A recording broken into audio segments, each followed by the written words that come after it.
Hello, this is Danny from CG Dreams. Today we're going to be looking at the hair material and one particular subject I'm going to be dealing with today, and that is the clump feature. Now the clump feature settings can be quite confusing at times, and I found a way to kind of simplify it down a little bit so that I can really get the desired results. By default, this is the setup that you're going to have when you first turn the clump on. What I tend to do is I tend to bring the variation down to 0 so that I know exactly what I'm working with, and I add this in later on.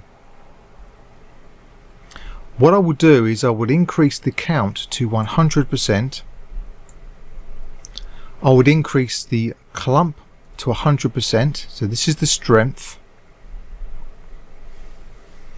and then I would increase the radius. Now you notice that when I increase the radius with these two settings like this, it's acting like a tightness. So if you think of the radius as a tightness, it's pulling more hairs towards the clump. You can see there. As we bring the radius down, you can see less and less hairs are going to contribute towards that clump. Let's just bring the clump amount up high for this radius here. And now we're going to look at the limit. The lower the value with the buff settings, the more clumps are going to appear. The higher the value, the less clumps are going to appear. So let's say, for instance, we wanted a few, say this amount of clumps. Let's say now we wanted them to be a bit more looser. Well, what we would do is we would bring down the radius. And you'll start to notice that a few hairs are now going to go astray outside this clump.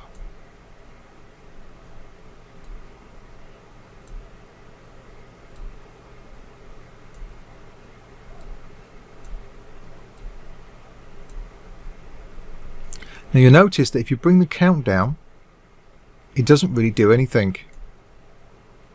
This is why I find it easier just to leave it at 100%. Once you've got it down to this point, you can then choose to loosen off the overall strength by bringing down the clump strength.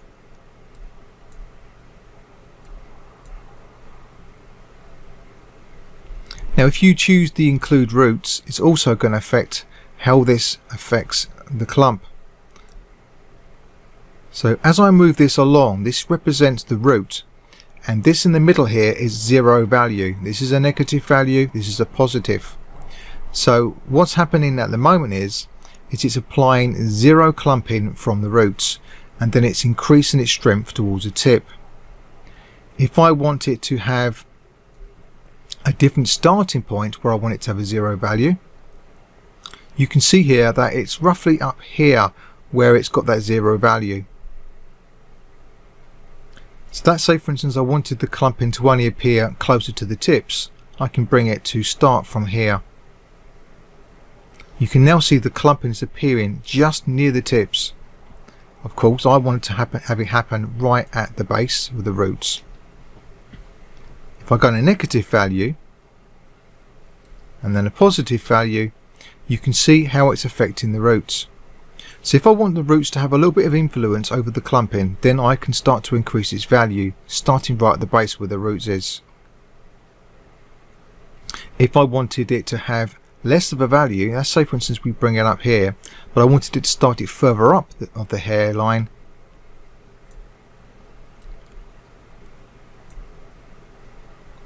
we'll see it start to taper off differently. You can see there. Bring that up to make it a little bit more obvious. We just go down and down. You can see that it's making it thinner and thinner and thinner.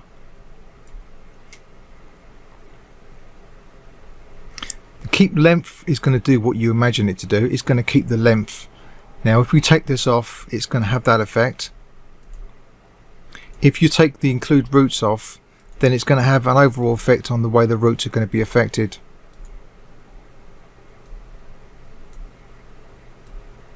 You can see here, no matter what value that I pick, the actual roots are not being actually affected, but they are now. And by using some drastic values, you can see it's even changing the roots to the point that it's actually pulling them in real close, so that it's actually creating separation at the root point.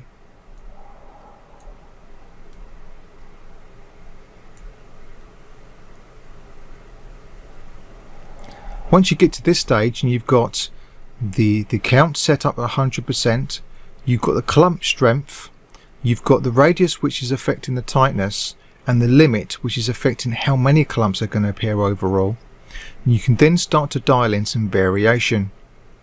So the variation first of all that we can look at is the clump strength. So if we bring down the clump strength overall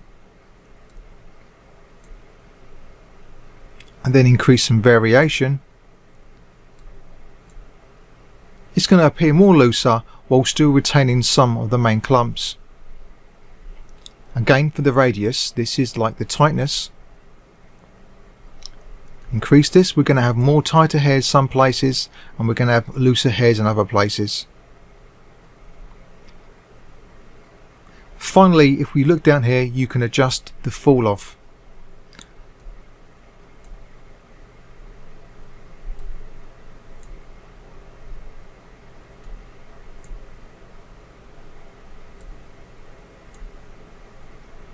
I tend to leave the fall off as it is, and then I will choose the overall clump strength if I wish to loosen it off further, retaining some of its original variation in there. And another thing that I find helps quite a bit is to go to the scale, or shall I say the length.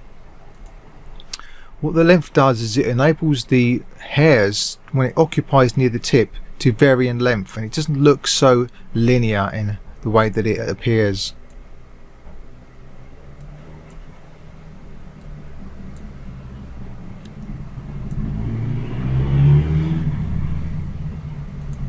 You can also use scale to have a similar effect.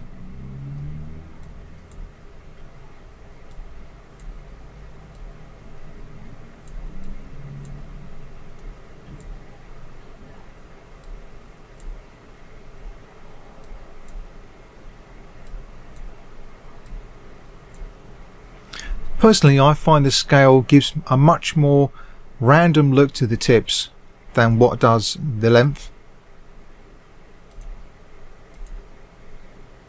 Of course, you can use both in conjunction with each other.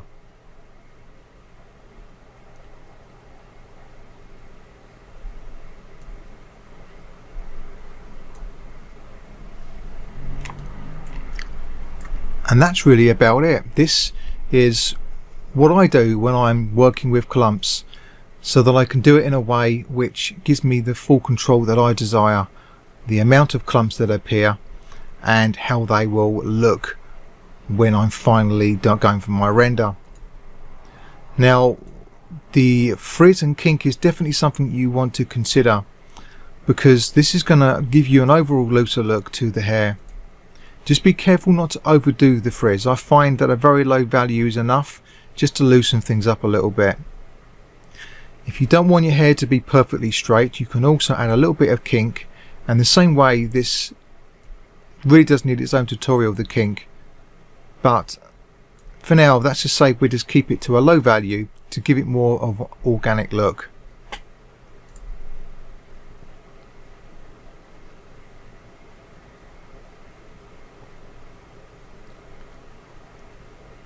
I find that if I want ultimate control, I create at least 2 hair sets, one of them for the main clumping and another one for the finer hairs, which I can have even thinner.